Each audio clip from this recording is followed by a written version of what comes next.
You're 15 now. Old enough to survive. Parents dumped me at a bus stop in a foreign country. 9 years later, their new home was being foreclosed. They requested to meet the new owner. I walked into the room and my parents took me on a dream vacation and never came back. They left me alone in a foreign country with nothing but a note that said, "You're 15, old enough to survive." I am Nathan. I was 15 when my parents took me abroad. They said it was a reset trip. I'd been struggling, flunking math, fighting with kids at school, skipping classes. My mom told people I was just moody. My dad didn't say much. He never did. But when they surprised me with 2 tickets and said it'd be just the 3 of us, no siblings, no work calls, I let myself believe they meant it. That maybe, just maybe, this was their way of trying. The first few days were awkward but hopeful. We ate gelato by the water, visited ruins I didn't care about, took smiling photos for Facebook. My mom even held my hand while we waited in line for the ferry. I remember thinking, maybe this is it. Maybe we're starting over. I tried to be on my best behavior, to show them I could be the son they wanted. I laughed at my dad's dry jokes about the local architecture. I helped my mom apply sunscreen to her shoulders without complaining. I even pretended to be interested in the history tours, asking questions about ancient civilizations that I didn't care about, just to see my father's approving nod. For the first time in years, I felt like I was doing something right. On the 5th night, my mom suggested we try the local seafood restaurant that overlooked the harbor. She wore a flowy white dress and put gold hoops in her ears. My dad wore cologne. They ordered wine and clinked glasses across the table, their fingers brushing in a way I hadn't seen since I was small. My mom turned to me, her smile softer than usual, and said, "I'm glad you're here, Nathan." I remember thinking those words were worth every cramped tour bus and boring museum. On the morning everything changed. We were supposed to fly back to the US. We had breakfast together at the hotel buffet. My mom wore her coral lipstick, the one she only used for important days. My dad had his usual black coffee, reading the paper without turning a page.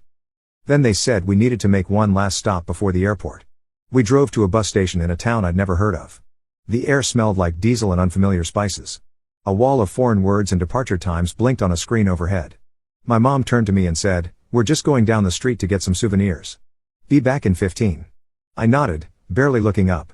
I was scrolling through my phone, trying to reply to my best friend who'd been asking how the forced family bonding was going. I didn't even watch them walk away. That's the part that haunts me.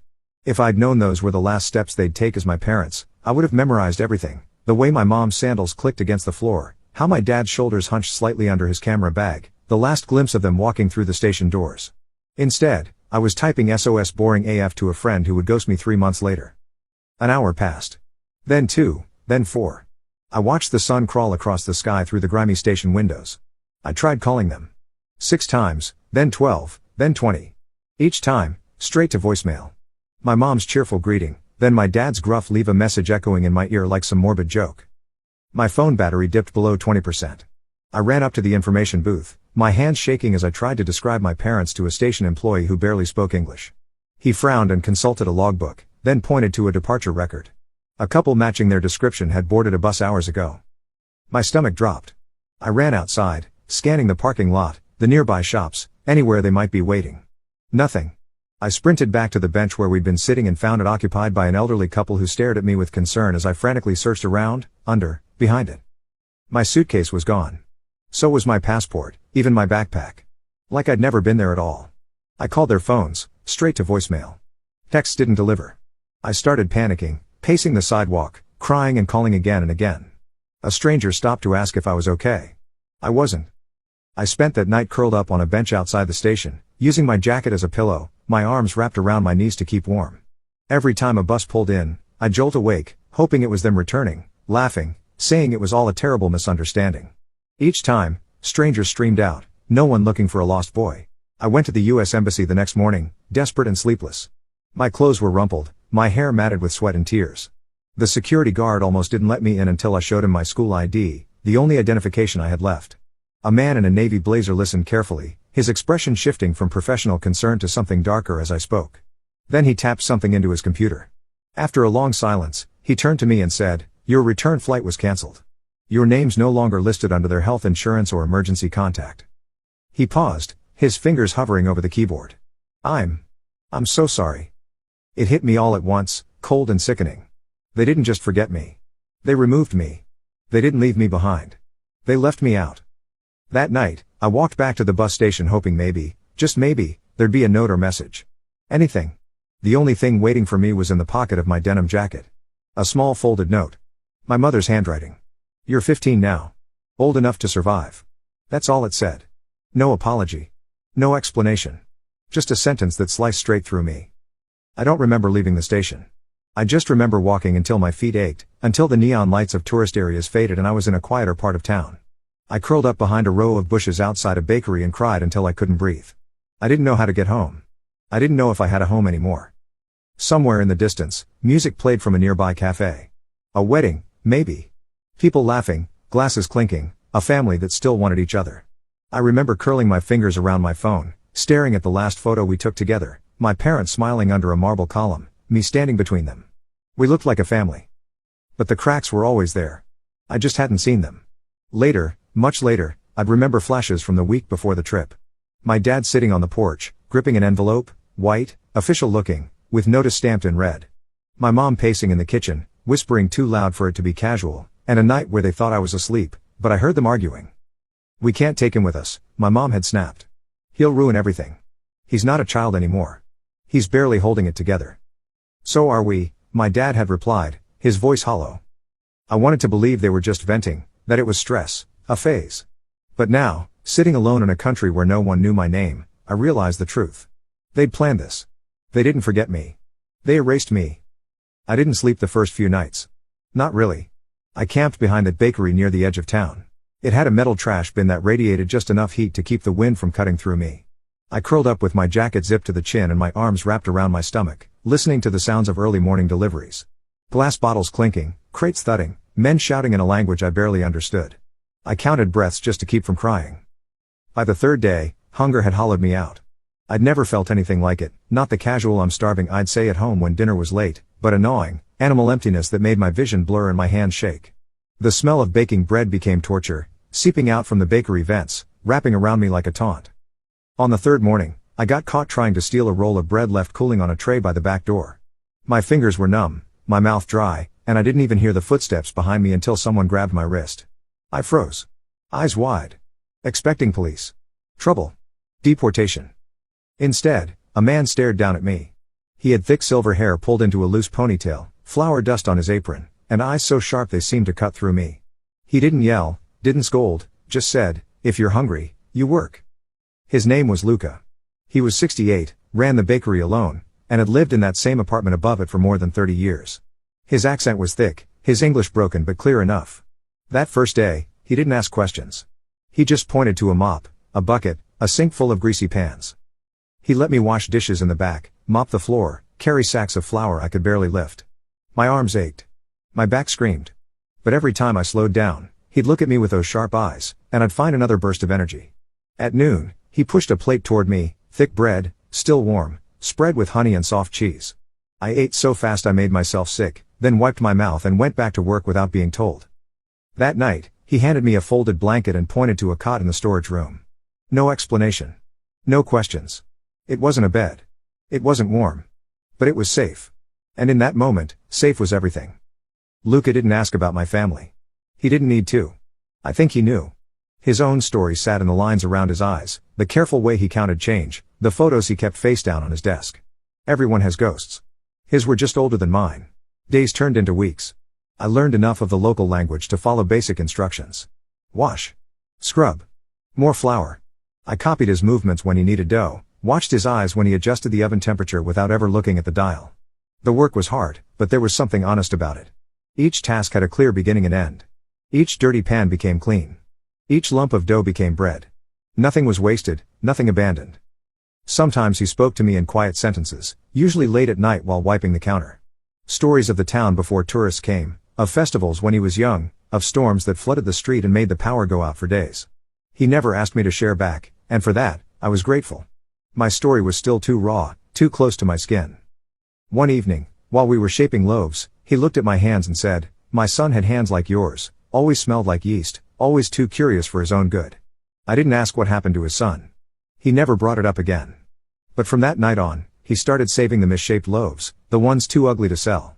He left them wrapped in brown paper beside my cot, like it was a ritual. Like maybe he knew that love, for someone like me, needed to come in small, quiet pieces. The first year was the hardest. Holidays were brutal, especially Christmas, when the bakery closed for 2 days and I sat alone in the storage room, looking at photos of my family on social media. They'd posted pictures from their new house. A turkey on a table. Wrapped presents under a tree. No mention of me. No empty chair.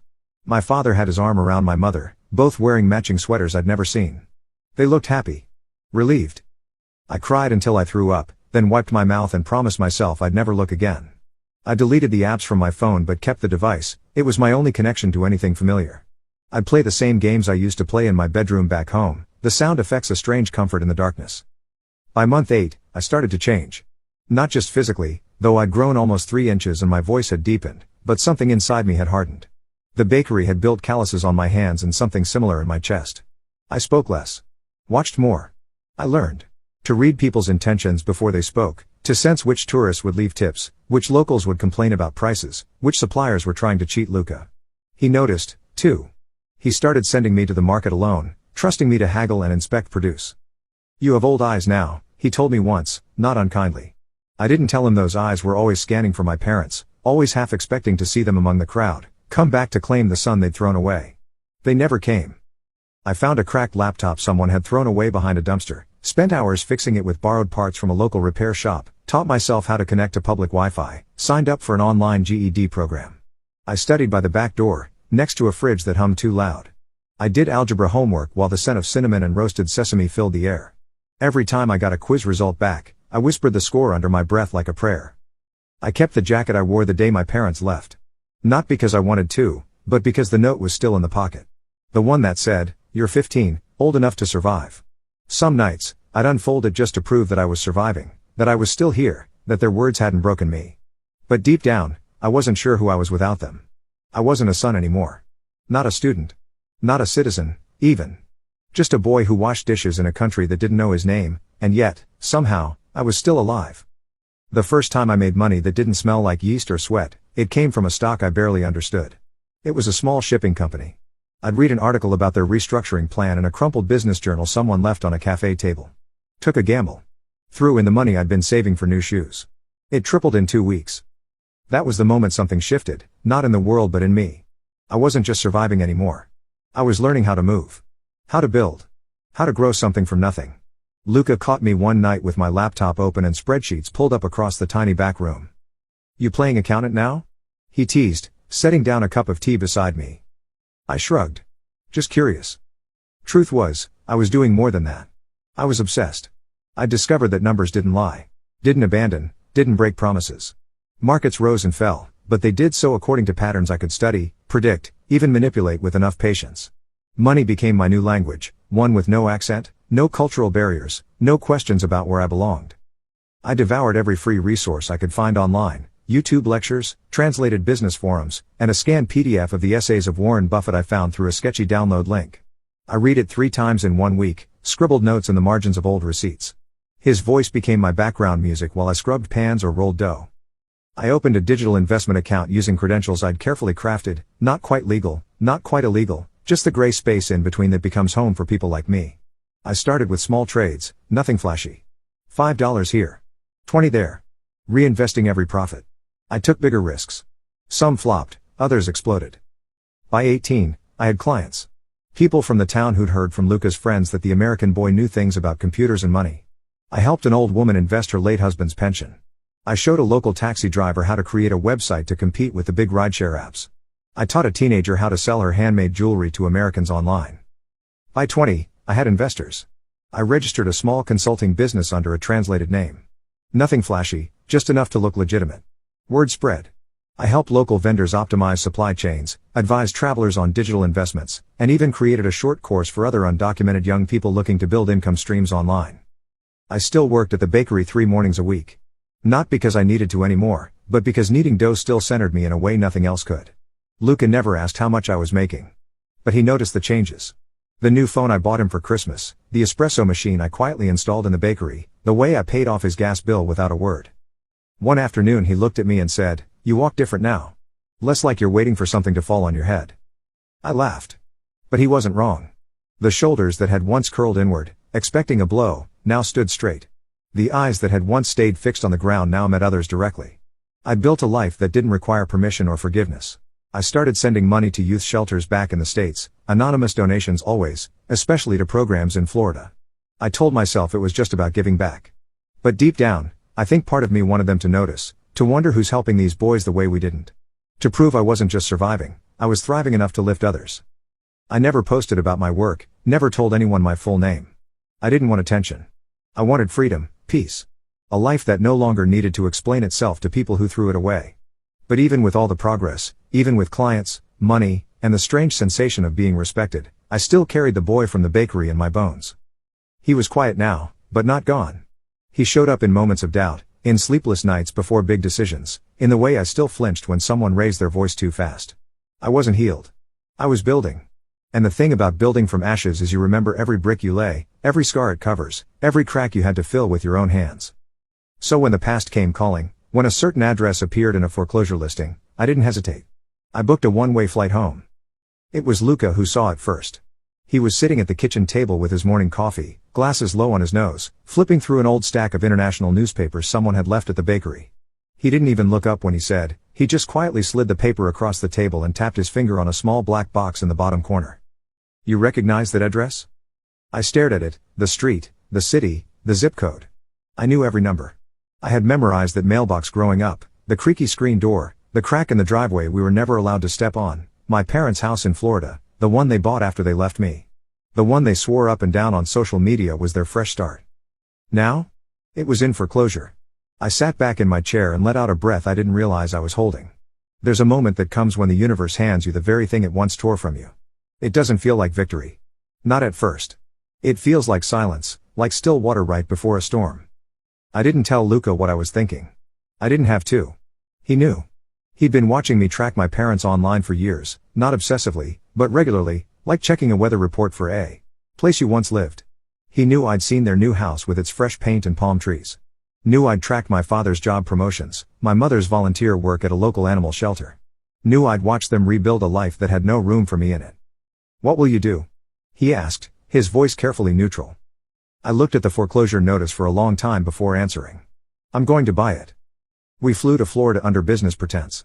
I went by my legal business name, a corporate identity I'd built over the years.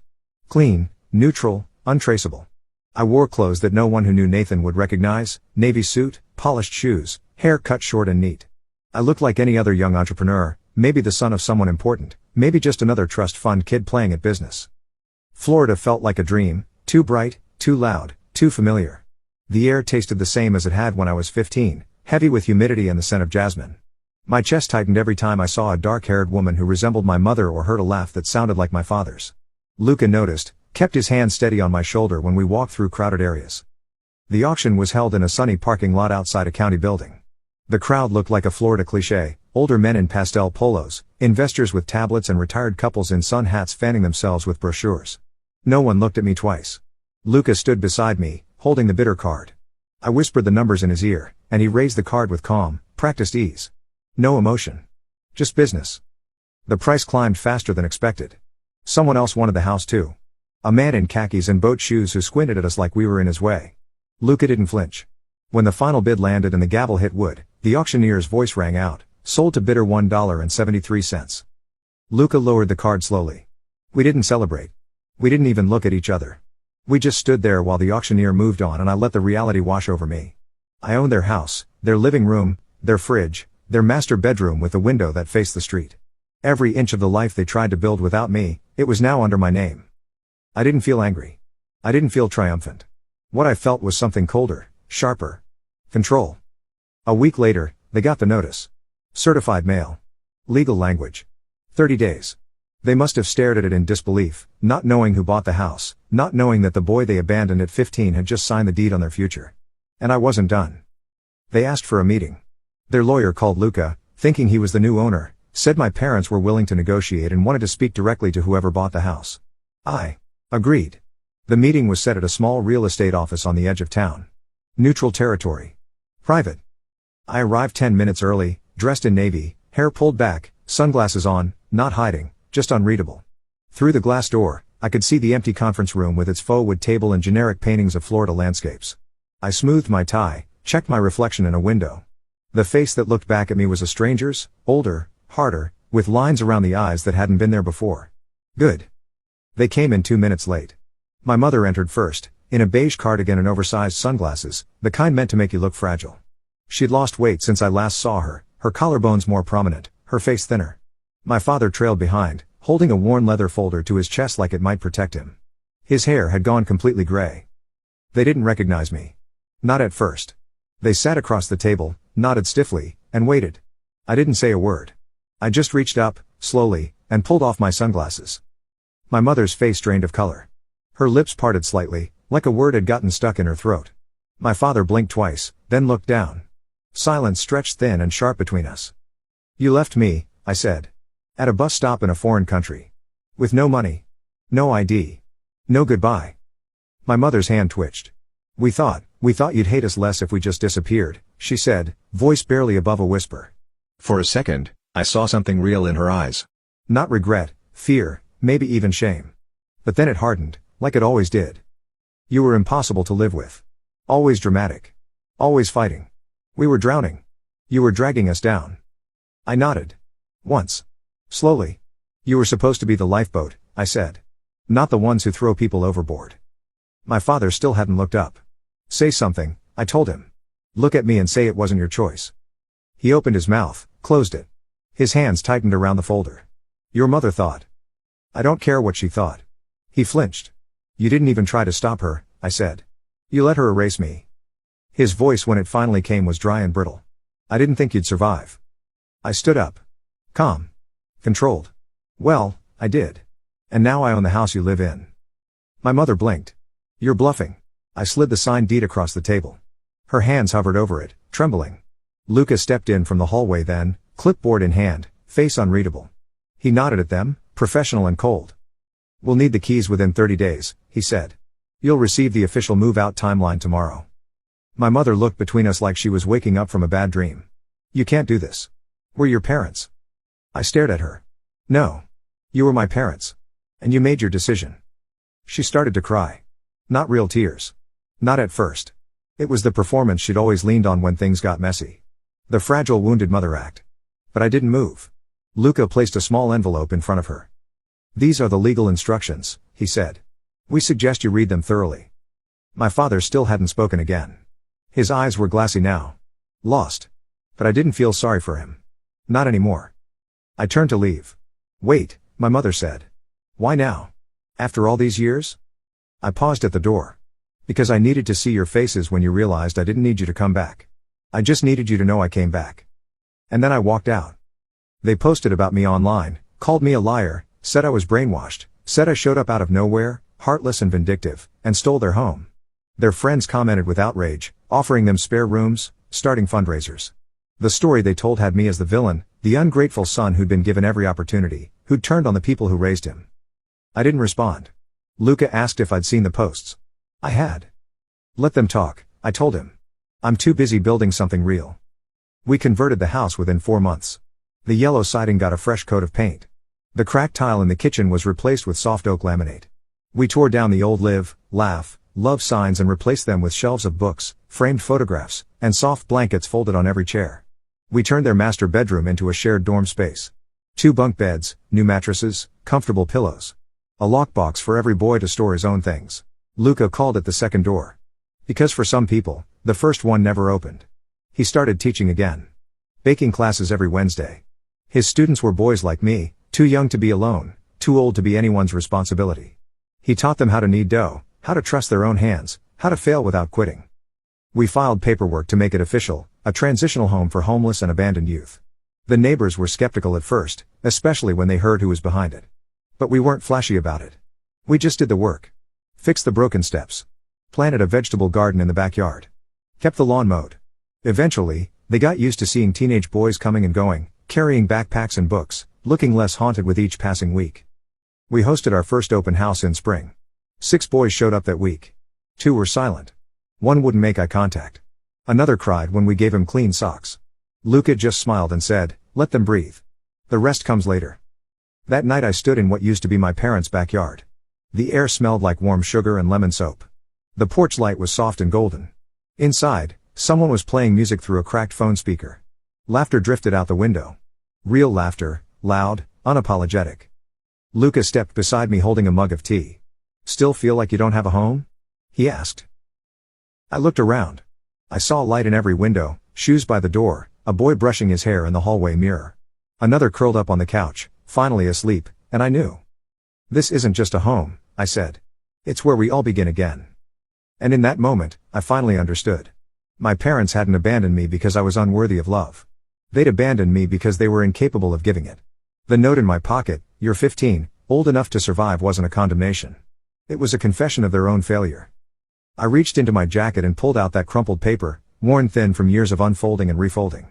I looked at my mother's handwriting one last time, tracing the loops and curves that once seemed so powerful, so final. Then I let it go, watching as the breeze carried it into the garden, where it settled among the new tomato plants and budding herbs. "Enough surviving," I whispered to no one in particular. "Time to live."